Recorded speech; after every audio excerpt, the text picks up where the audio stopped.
In this world of AI written text, we see them all around us. Authentic communication really starts to stand out. We're entering a time where machines can draft our emails and create reports for us, and it can be helpful. But in reality, human clarity, the tone that you use, and really the empathy that only a human can put out there, well, those things, they can't be faked by an AI tool. It's far more than just information. Communication is connection. One of the best things that we can do as educators in this new world of AI and what's going on in education and the impact it's going to make on their future jobs that these students are going to have, I think it's more important than ever to make sure that we're sharing the best communication skills with our students. Soft skills will be the currency of the future. Hey, teachers, welcome to the Lead, Serve, Teach podcast, where we explore the intersection of leadership, education, and personal growth. I'm your host, D.Paul Miller, and I'm so glad that you're here for another one of our powerful conversations. And, well, as always, a little bit of real talk amongst us as educators. This is the second episode in a series where we are really looking at the impact of AI in education and a little bit deeper into this idea that the development of soft skills is maybe more important than ever as the world of AI progresses. What are the most important things that we can teach our students in order to be successful? So as I started thinking about this idea of soft skills and kind of balancing the impact, maybe the negative impacts of AI in education. First thing that came to mind for me, of course, is communication. James Hume's great speechwriter for quite a few presidents in our history. He said the art of communication is the language of leadership. I want to spend a little bit of time today in this episode just discussing the impact of real, or what I like to say, authentic communication, and talking about the impact that that has, one, in sharing that with our students, being that authentic communicator with our students, but also allowing our students to practice those soft skills that are going to be so important for them in the future. You know, in this world of AI written text, we see them all around us. We see them in the world of marketing. And as you start to look around and you see more and more examples of AI written text, authentic communication really starts to stand out. We're entering a time where machines can draft our emails and create reports for us and even kind of line out a conversation. Hey, I've got to get on Chat GPT and say, I've got a tough conversation coming up about X, Y, and Z. How should I formulate this conversation? And it can be helpful in kind of determining those first steps. But in reality, human clarity, the tone that you use, and really the empathy that only a human can put out there, well, those things, they can't be faked by an AI tool. And so communication, it's far more than just information. Communication is connection. I spent the first 10 years of my career in education at a high school. At year 11, I decided to take on this task of helping create a virtual education in our district. I'll say it was quite the learning experience as I started teaching everything from middle school social studies all the way up to AP level courses, the high school level, and doing it all virtually, kind of blazing the trail, if you will, and figuring out what works best in this new world of education, virtually teaching students. The most important tool I had in my tool belt was my ability to communicate. One of the specific tasks that I had to complete was this something called a discussion-based assessment. And what would happen was that there were live lessons where I was teaching things that I would get on Zoom or Google Meets and teach or instruct on certain things. The students would join me there, kind of like, again, that virtual classroom. But there was a lot of things that happened in the background. The student would actually go into the platform. They would watch videos. They would do certain assignments. They would maybe take quizzes, whatever it may be. Before the students can take an exam, they would have to contact me as their teacher, and we would complete a discussion-based assessment. Now, you might just call this like a verbal exam, right? That's what it sounds like in its driest format. So much more than that. And I realized that in all the things I did as a virtual teacher, this moment of the discussion-based assessment, this moment where the teacher and the student had to connect in this academic conversation, that's where the magic really happened. And it was the most important part of my day were those one-on-one academic conversations that I would have with those students, because it was a place where I could not just share information. It was not just the student sharing information with me. It was a connection. It was a relationship building moment. It was a moment where both myself as the educator and the student could really practice soft communication skills. It became the cornerstone of what I would do each and every day. That a lot of times I found myself asking more open-ended questions. Where were the two atomic bombs dropped at the end of World War II versus the question of should the United States have dropped those bombs? And hearing the students approach this idea, this content piece at a higher level of thinking, and it was all based on the questions I was asking.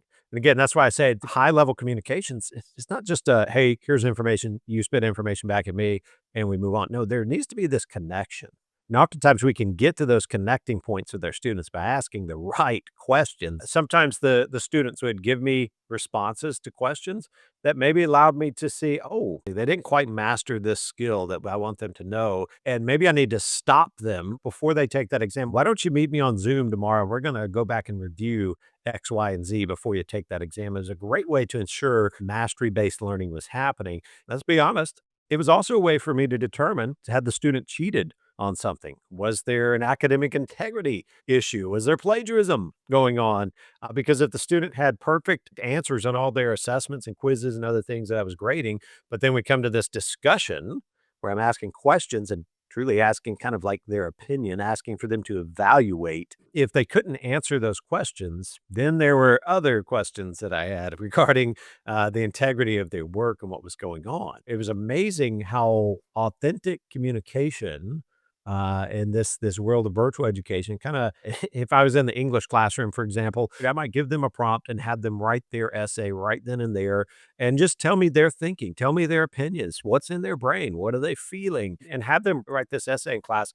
And then for homework, I might go tell them to, hey, take the same prompt and go use an AI tool later when you get home and see what it produces. Give it the same parameters and things like that, but see what it produces, and then bring back your essay and your AI written essay, and let's talk about what is authentic communication. What is authentic writing? And really take those two items and place them side by side and say, okay, what are the differences here? I think it'd be impressive to do that, just to allow the students to see AI is a great tool. ChatGPT, great tool. Many tools out there in the world of artificial intelligence that can be used to make us better, to make us more efficient. But at the end of the day, when we're writing something, we want something authentic to happen, something that, well, has value, more value than just what a computer can get out there, something that has real clarity and has the right tone and shares empathy and really connects with the reader, connects with the other person hearing this information. It's amazing how authentic communication, again, stands out above all the AI written stuff. And if you're a teacher in the classroom, you know this already. You've seen those essays and the answers that get turned in on the regular basis. And really it's not too hard to see when something's written by AI and when something's authentically coming from the student's brain into what they're saying. It's not really that hard to see the difference. So, in reality, I think one of the best things that we can do as educators in this new world of AI and what's going on in education and the impact it's going to make on their future jobs that these students are going to have, I think it's more important than ever to make sure that we're sharing the best communication skills with our students. I think, again, I said it last time that soft skills will be the currency of the future. Good communication skills might be the highest value currency in the future. And so I think as teachers, we must implement something in our classroom every day, or even if it's just once a week, we need to implement something that's allowing our students to practice great communication skills with each other, not just with us as the teacher in the class. That's important too, but even with each other. They need to learn how to work with their peers. Taking one step further, they need to learn how to connect with their peers because that's what they're going to be doing in the future. The strongest communicators that are developed in our schools today will tomorrow be the ones that are leading teams of AI powered workers. So there's going to be a lot of workers out there that are using AI tools to actually produce whatever it is they're producing. The leaders will be the ones that can communicate and connect with all of those workers out there. It will be the soft skill that will be the most valuable thing. And also taking it again one step further with this idea of communication is just talking about the mental health of our students and the connections that we're making there. Practicing communication helps students articulate their feelings and articulate what their needs are. So one of the biggest hurdles we as teachers face is figuring out, what do our students need? What do they need to learn? Helping them practice their communication skills. It's a key component for us as educators to learn what our students need. It's going to be that most valuable currency in the future is this superpower of communication. So one thing I want to encourage you to do is maybe something you can start doing in your classroom. It takes a little bit more time. Maybe 10 or 15 minutes is devoted to this. So maybe this becomes like a once a week tool that you use. And maybe you pick a specific day. You could do Table Talk Tuesday, for example, where once a week you kind of host this peer interview session. You put them in pairs and you just give them a prompt of some sort that they can ask their partner. And you'll rotate the questions each week, have a different question each week, or you could develop a bunch of questions at the beginning and you could rotate them amongst the groups each time, however you want to do it. But the questions would be something like, describe a time you failed and what you learned. And then have one of those students practice speaking clearly, communicating, connecting, practicing empathy, practicing their clarity and their tone as to what they're saying. And then also on the flip side, making sure that the other students are practicing their listening, their eye contact, and their open-ended questioning, their open-ended thinking. It's important to practice both the communicating and the listening, as it's a two-way street. It's that connection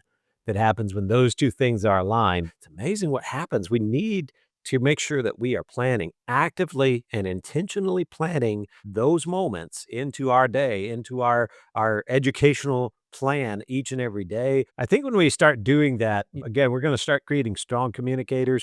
They're going to be the leaders of the future. We really need to adopt this mentality that as educators, we are there to raise up students who don't just use tools, but that they inspire people. They inspire people with the questions they ask. They inspire people with their ability to listen. They inspire people with their communication, their ability to connect to others. That's what's going to be the currency of the future, the value in the future as AI starts taking over tasks. And as we as human beings learn more and more the value of soft skills, we as humans will never be replaced. We as educators will never be replaced. We bring those intangible items that AI can never replace to the table as long as we intentionally plan it out and make sure that we are teaching our students, giving them opportunities to practice the art of communication.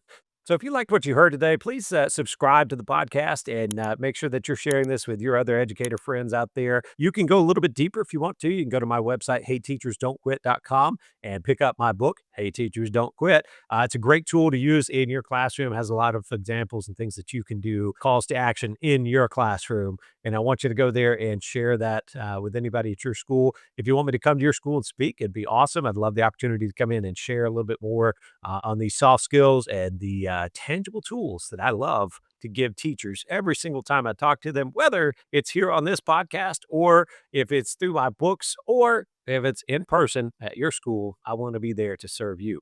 Remember, you're not just a teacher, you're a leader and you're a change maker. So keep striving, keep inspiring, and don't ever quit. I'm D.Paul Miller. I'll see you for the next episode.